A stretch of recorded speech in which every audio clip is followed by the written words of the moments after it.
भारत को एकजुट करने वाले, जिसने रियासतों को जोड़कर भारत की एक अखंड पहचान बनाई, एक ऐसा नेता जिसे आज हम लौह पुरुष के नाम से जानते हैं, सरदार वल्लभ भाई पटेल।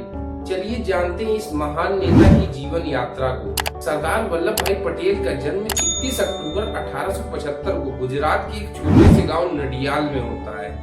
एक किसान परिवार में जन्म लेने वाले पटेल जी बचपन से ही आत्मनिर्भर और दृढ़ निश्चयी थे। उन्होंने कभी भी अपनी शिक्षा के साथ समझौता नहीं किया और पटेल जी पढ़ाई के साथ साथ मजदूरी का भी काम किया करते थे। पटेल जी के पास एक बार किताबें लेने के लिए पैसे नहीं थे, तो उन्होंने किताबों को उधार लेकर पढ़ाई किया और वो उस परीक्षा में टॉप करते हैं। पटेल जी का वकील बनने का सपना था और वो इसके लिए इंग्लैंड जाकर कानून की पढ़ाई करते हैं। और जब वे बैरिस्टर बनकर भारत लौटे, तब कोई नहीं जानता था कि एक दिन ये शख्स भारत के भविष्य को आकार देगा।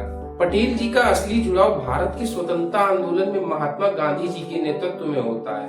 1918 में खेड़ा सत्याग्रह में पटेल जी ने किसानों की आवाज को बुलंद किया और फिर आता है 1928 का बारडोली सत्याग्रह, जहां उन्होंने सरकार के अत्याचारों के खिलाफ मोर्चा संभाला।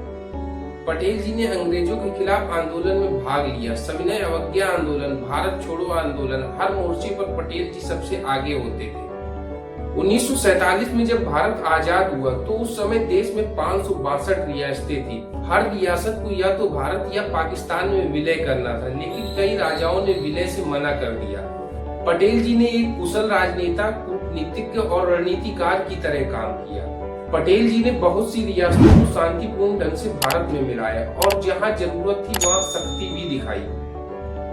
हैदराबाद, जूनागढ़ और कश्मीर ये तीनों सबसे जटिल मुद्दे थे। हैदराबाद को विलय करने के लिए पटेल जी ने ऑपरेशन पोलो चलाया और उसे भारत में मिला दिया।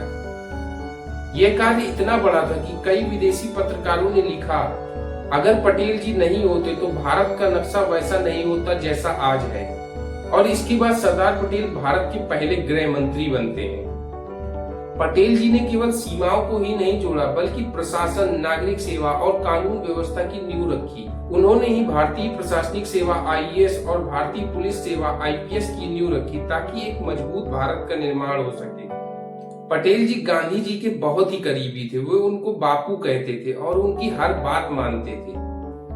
जब 1947 में प्रधानमंत्री पद के लिए नेहरू और पटेल जी में चयन होना था, तब कांग्रेस के ज्यादातर नेता पटेल जी को चाहते थे, लेकिन गांधी जी के कहने पर पटेल जी ने प्रधानमंत्री का पद छोड़ दिया। इस फैसले ने दिखा दिया कि उनके लिए देश पहले था और पद बाद में।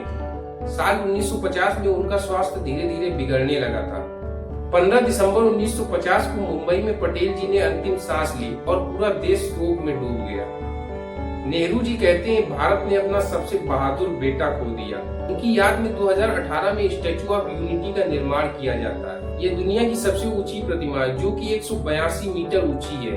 यह सिर्फ एक मूर्ति नहीं है, बल्कि एक राष्ट्र को जोड़ने वाले योद्धा की अमर गाथा है। आज जो भारत एक राष्ट्र के रूप में खड़ा है, उसकी नींव सरदार पटेल जी ने रखी थी। उनकी इच्छा शक्ति, राष्ट्रभक्ति और संकल्प भारत के हर नागरिक के लिए प्रेरणा है।